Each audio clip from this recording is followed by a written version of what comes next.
প্ৰিয় দৰ্শক, শিৱসাগৰলৈ যোৱা ভিডিঅ' এটা লৈ আপোনালোকৰ মাজলৈ আহিছোঁ। আশা কৰিছোঁ ভিডিঅ'টো সম্পূৰ্ণৰূপে চাব। শিৱসাগৰৰ শিৱদৌলত পূজা এভাগি দিয়াৰ মনস্থ কৰি থৈছিলোঁ। সেইকাৰণে ইংৰাজী 2023 বৰ্ষৰ মে' মাহৰ 1 তাৰিখে বৰমইনাক লগত লৈ শিৱদৌললৈ আহিছিলোঁ। শিৱদৌলৰ পিছফালেই আছে শিৱসাগৰ পুখুৰী আৰু শিৱসাগৰ পুখুৰীৰ পাৰৰ যিটো পথ, সেই পথতে গাড়ী ৰখাৰ সুবিধা আছে। মে' মাহৰ 1 তাৰিখ, বিৰাট ৰ'দ আৰু খুব গৰম উঠি আছে। প্ৰিয় দৰ্শক, মোৰ পিছফালে এয়া শিৱদৌল, দুৰ্গাদৌল, দুৰ্গা মন্দিৰ আৰু এয়া শিৱসাগৰ পুখুৰী।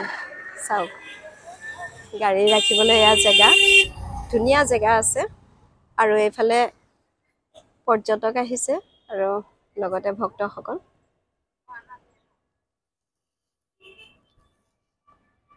চাওক, আহোম ৰজাসকলৰ ঐতিহ্য, আহোম ৰাজবংশৰ ঐতিহ্য।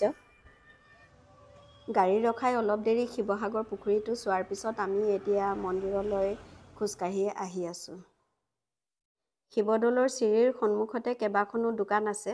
সেইবিলাক দোকানৰ পৰাই পূজাৰ সামগ্ৰী ল'ব পাৰি। আমি এখন দোকানত সোমাই পূজাৰ সামগ্ৰীখিনি কিনি ল'লোঁ আৰু এতিয়া চিৰিয়েদি দৌললৈ উঠি আছোঁ। ঐতিহ্যমণ্ডিত শিৱদৌলৰ চিৰিত উঠি মনটো সঁচাকৈয়ে আৱেগেৰে ভৰি পৰিল আৰু খুব ভাল লাগিল। এয়া চাওক, মন্দিৰ প্ৰাংগণ। বৰ দুখ লাগিছে, মই মাইক লৈ কথা কৈ আছিলোঁ, কিন্তু এইখিনি সময়তে মোৰ মাইকটো বেয়া হৈ গ'ল। শিৱদৌলৰ চৌহদত ভৰি দিয়েই সাংঘাতিক ধৰণৰ এক অনুভূতিৰ সৃষ্টি হৈছিল। ধৰ্মীয় অনুভূতি, অৱশ্যে এক ব্যক্তিগত অনুভৱ। খুব ভাল লাগিছিল। উপলব্ধি মই ভাষাৰে বুজাব নোৱাৰোঁ, ইমানেই ভাল লাগিছিল। পূজা দিয়াৰ আগতে আমাৰ ৰূপাঞ্জলি ৰঙানৈ পৰিয়ালৰ সদস্য এগৰাকী লগ পাইছিলোঁ। তেওঁৰ ছোৱালীজনী আহিছে বিহু নাচিবলৈ। মনটো খুব ভাল লাগিল। ফটো তুলি ল'লোঁ, কথা বতৰা পাতিলোঁ। দৌলৰ ভিতৰত ধূপ আৰু চাকি জ্বলোৱা নহয়, বাহিৰতে জ্বলাব লাগে। বহুত বতাহ মাৰি আছিল, তাৰ মাজতে আমি যেনে তেনে ধূপ চাকি জ্বলালোঁ।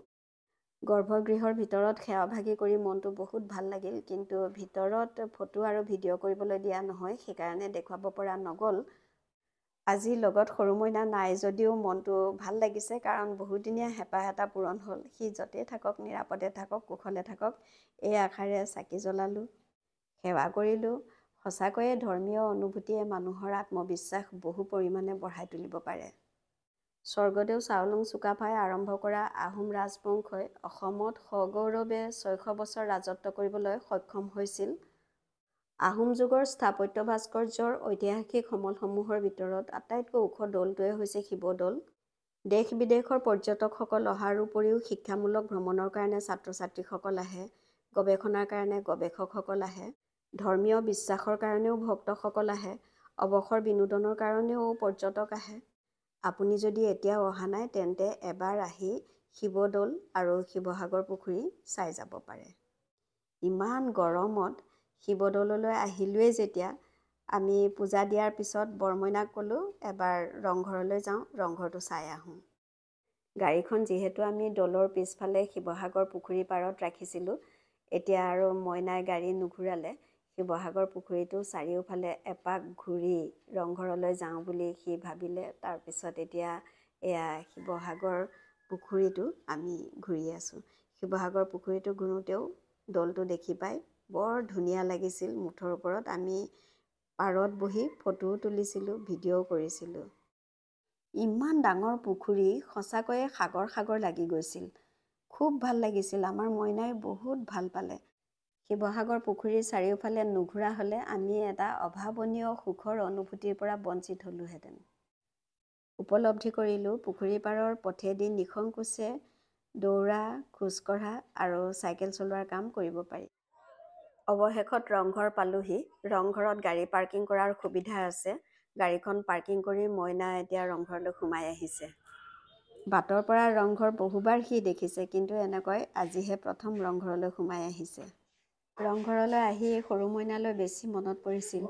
বৰমইনাই সৰু মইনাক ভিডিঅ' কলিং কৰি ৰংঘৰ দেখুৱাইছিল। ৰংঘৰতো ৰূপাঞ্জলি ৰঙানৈ পৰিয়ালৰ সদস্য লগ পালোঁ। পিছত আপোনালোকক ভিডিঅ'ত দেখুৱাম। তুমি ইয়াত মাজত থিয় হৈ থাকা।